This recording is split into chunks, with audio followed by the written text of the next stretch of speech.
ദൈവത്തിൻ്റെ അതിപരിശുദ്ധമായ നാം വാഴ്ത്തപ്പെടുമാറാകട്ടെ. ഈ വചനം കേൾക്കുന്ന എല്ലാവരെയും ദൈവം സമൃദ്ധിയായി അനുഗ്രഹിക്കുമാറാകട്ടെ. ജീവിതത്തിൽ ചില സമയങ്ങളിൽ നമ്മൾ തളർന്നു പോയേക്കാം. മുന്നോട്ട് പോകണമെന്നുണ്ടെങ്കിൽ എന്ത് ചെയ്യണം എന്നറിയാതെ പകച്ചു നിൽക്കുന്ന സാഹചര്യങ്ങൾ. ആ സമയത്ത് നമുക്ക് ചുറ്റുമുള്ളവരെല്ലാം നമ്മളെ കൈവിടും.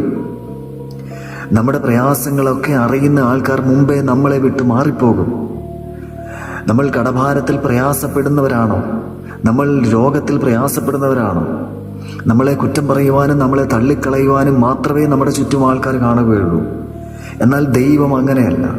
നിന്റെ ഏത് പ്രയാസത്തിന് നടുവിലും, നിന്റെ ഏത് വിഷമത്തിന് നടുവിലും, നീ ഏത് വിഷയങ്ങളും, നിനക്കിനി എന്തെല്ലാം നിനക്ക് മനുഷ്യന് അസാധ്യമെന്ന് പറയുന്നത് ദൈവത്തിന് സാധ്യമാണ്.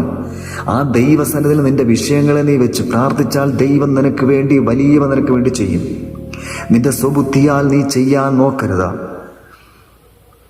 ജീവിതത്തിൽ ആരും തികഞ്ഞവരല്ല.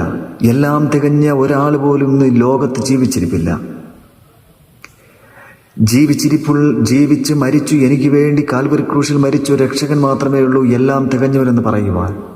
അവനിലാണ് നമ്മൾ ആശ്രയിക്കുന്നത്. അവനോട് പറ്റിച്ചേർന്ന് ജീവിക്കുമ്പോഴാണ് ജീവിതത്തിലെ പല പ്രയാസങ്ങളും വേദനകളും ഒക്കെ അവൻ്റെ സന്നിധിയിലേക്ക് നമ്മൾ കൊടുക്കുമ്പോൾ പലതും നമുക്ക് അവൻ ആ ഭാരങ്ങളൊക്കെ ഏറ്റെടുത്ത് നമുക്ക് വേണ്ടി അവൻ എന്ത് വിഷയങ്ങളായാലും ഏത് പ്രയാസങ്ങളായാലും നമുക്ക് വേണ്ടി അവൻ പ്രവർത്തിക്കും. നിന്റെ ഏത് വിഷയങ്ങളായിക്കോട്ടെ, നിന്റെ കുടുംബ പ്രശ്നങ്ങളോ നിന്റെ സാമ്പത്തിക പ്രശ്നങ്ങളോ, നിന്റെ ഏത് വിഷയങ്ങളും നടുവിലും ദൈവം നിനക്ക് വേണ്ടി അത്ഭുതത്തെ ചെയ്യും. നിന്റെ കണ്ണുനീരിനെ കാണുന്ന ഒരു ദൈവമുണ്ട്. അസാധ്യമായ വഴികളെ തുറക്കുന്ന ഒരു ദൈവമുണ്ട്. തോൽവിയുടെ നടുവിലും ഞാൻ തകരില്ല എന്ന് പറയാൻ കഴിയുന്ന ഒരു ധൈര്യം ക്രിസ്തു നമുക്ക് തരുന്നുണ്ട്.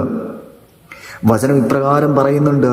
അപ്പോസ്തലനായ പൗലോസ് ഫിലിപ്പിയർക്ക് എഴുതിയ ലേഖനം 4-ാം അധ്യായം 13-ാം വാക്യ പ്രകാരം പറയുന്നുണ്ട്, എന്നെ ശക്തനാക്കുന്നവൻ മുഖാന്തരം ഞാൻ സകലത്തിലും മതിയായവനാകുന്നു. ഈ വചനം നമ്മെ ശക്തിപ്പെടുത്തുന്ന വചനമാണ്. ഈ വചനം കേട്ട എല്ലാവരും ദൈവം സമൃദ്ധിയായി അനുഗ്രഹിക്കും.